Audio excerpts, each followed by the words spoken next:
मोहल्ले में जब भेलपुरी वाला आता था तो उसके पास भेलपुरी खाने वालों की भीड़ लग जाती थी। संजीत बहुत अच्छी भेलपुरी बनाकर बेचता था। जो भी एक बार खा लेता उसका बार बार खाने का मन करता। यूं तो सब भेलपुरी खाते थे, लेकिन कहीं खिड़की में से दो आंखें झांकती हुई संजीत का इंतजार करती रहती थी। उन सुंदर आंखों वाली लड़की का नाम मानसी था। मानसी ने धीरे से खिड़की में आवाज लगाकर कहा, सुनो, मुझे भी भेलपुरी दे दो। चुपके से देना, माँ खाने नहीं देती। अच्छा, अगर ऐसी बात है तो मैं तुम्हें रोज इसी समय खिड़की से भेलपुरी दे जाया करूंगा। और उस दिन के बाद संजीत उसे रोज खिड़की से भेलपुरी देकर जाने लगा। एक दिन मानसी की माँ सरोज ने संजीत को खिड़की से भेलपुरी देते हुए देख लिया। मानसी, आज फिर ये ठेले की भेलपुरी ले ली। तुमसे कितनी बार कहा है कि ये घटिया चीज मत खाया करो, लेकिन तुम्हें न जाने इसके आने का पता कैसे चल जाता है। माँ, मुझे भेलपुरी बहुत पसंद है। पता नहीं तुम्हें भेलपुरी पसंद है या भेलपुरी वाला। मानसी, ऐसी ठेले की चीजें गरीब लोग खाते हैं।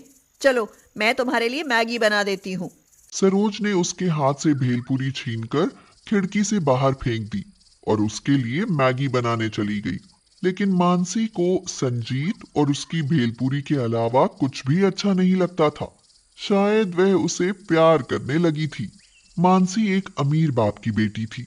उसे महंगी चीजें तो सब मिल जाती थी, लेकिन वह संजीत के ठेले की 5 रुपए की भेलपुरी खाने के लिए तरस जाती थी। एक दिन संजीत ने उसे खिड़की से झांकते हुए देखा तो पूछा, क्या आज माँ घर पर नहीं है? भेलपुरी दूं, खाओगे? मेरा मन तो करता है कि मैं सारी जिंदगी तुम्हारे साथ रहकर भेलपुरी खाऊं, मगर मेरी अमीरी ऐसा कभी नहीं होने देगी। इतनी दूर की मत सोचा करो मानसी। तुम इतने अमीर लोग और मैं गरीब भेलपुरी वाला। तभी मानसी की माँ ने उनकी बातें सुन ली और वह मानसी को डांटने लगी। ऐसे लड़के के साथ जिंदगी भर रहने के सपने देख रही हो जो दिन भर ठेला खींचता है। तुम जानती नहीं ऐसे लड़कों को। ऐसे लड़कों का काम ही अमीर लड़कियों को अपने झांसे में फंसाना होता है। आने दो तुम्हारे पिताजी को। ना तुम्हारा खिड़की से देखना बंद करा दिया तो मेरा भी नाम सरोज नहीं। हाँ। अगले दिन मानसी के पिताजी ने संजीत को धमकी दी और बोले, ए लड़के, तेरी हरकतें बहुत बढ़ती जा रही हैं।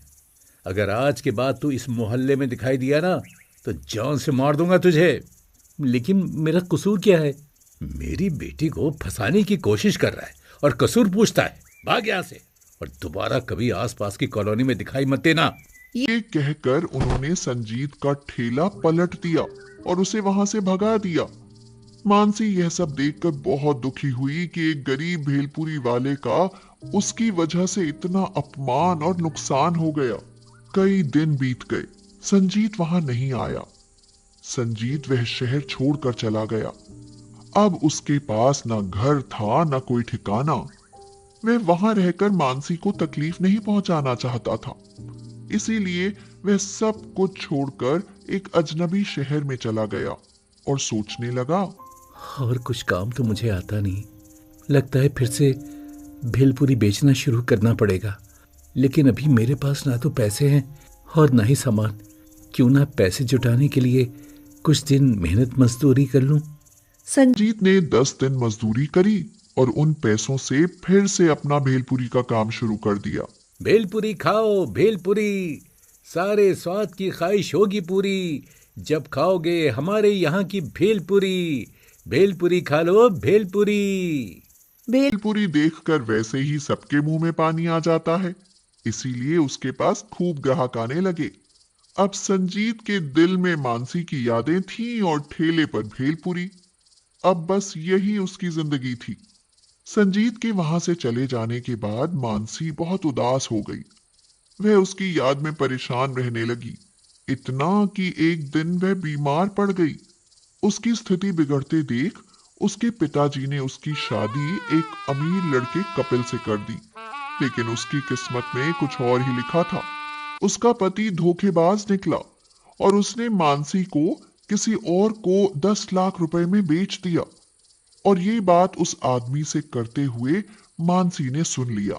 कपिल, तुम इतने बड़े धोखेबाज निकलोगे, मैंने कभी सपने में नहीं सोचा था। अगर मेरे पिताजी को पता चल गया ना तो वो तुम्हें जेल भेज देंगे।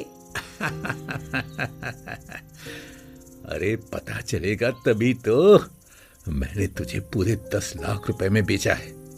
अब तो वो तुम्हें यहाँ से इतनी दूर ले जाएगा कि कोई नहीं ढूंढ पाएगा। तुम्हारे बाप से कह दूंगा कि भाग गई किसी के साथ। अगले दिन मानसी को कपिल ने दूसरे आदमी के हवाले कर दिया। मानसी खूब रोई, छटपटाई, लेकिन उसे उन लोगों ने जाने नहीं दिया। मानसी सोचने लगी, अब ये रोने धोने का समय नहीं है। मुझे इन लोगों के चंगुल से निकलना होगा। मानसी टॉयलेट का बहाना करके वॉशरूम गई और वहां से एक खिड़की से कूदकर भाग गई। वह अपने घर पहुंची, मगर उसके माता पिता ने भी उसे वहां से भगा दिया। चली जाओ यहाँ से।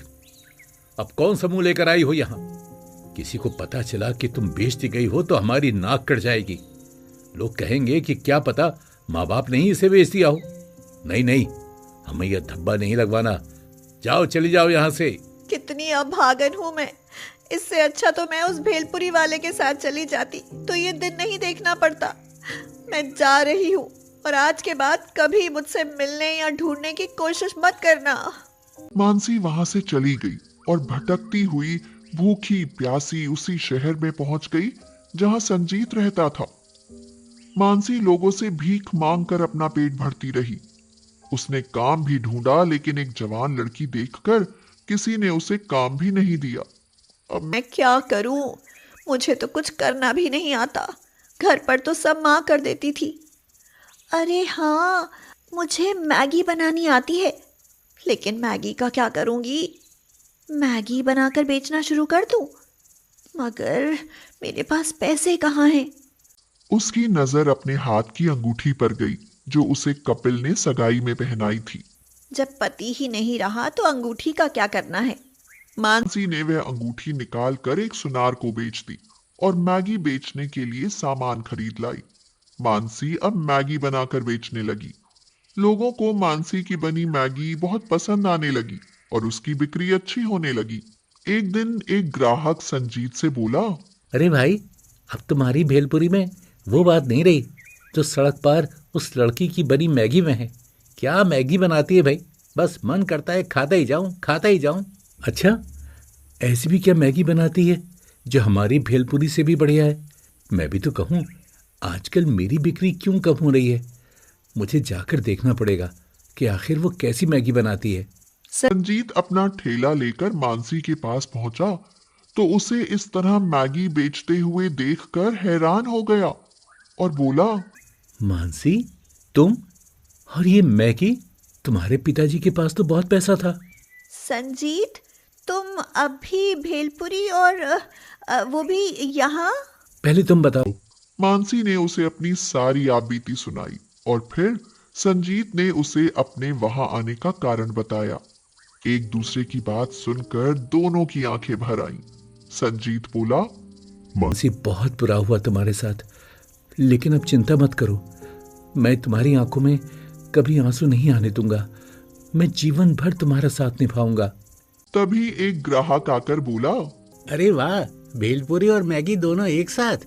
अब 2 जगह नहीं जाना पड़ेगा, अब दोनों चीजें एक ही जगह खाने को मिलेंगी। सही कह रहे हो भाई। अब जब हम मिल गए हैं तो हम लोग भेल और मैगी भी एक साथ बनाकर बेचेंगे, जिससे लोगों को नया स्वाद मिलेगा और नई रेसिपी का नाम सुनकर लोग खाने के लिए दौड़े चले आएंगे। उन दोनों ने शादी कर ली और उसके बाद वो दोनों मिलकर मैगी भेलपूरी बनाने लगे, जिससे उन्हें बहुत कामयाबी मिली। ठेला छोड़कर उन्होंने अपना एक रेस्टोरेंट बना लिया जिसमें लोग केवल मैगी भेलपूरी खाने आते थे। गरीब मैगी भेलपूरी वालों की सफलता ने उन्हें ऊंचाइयों तक पहुंचा दिया।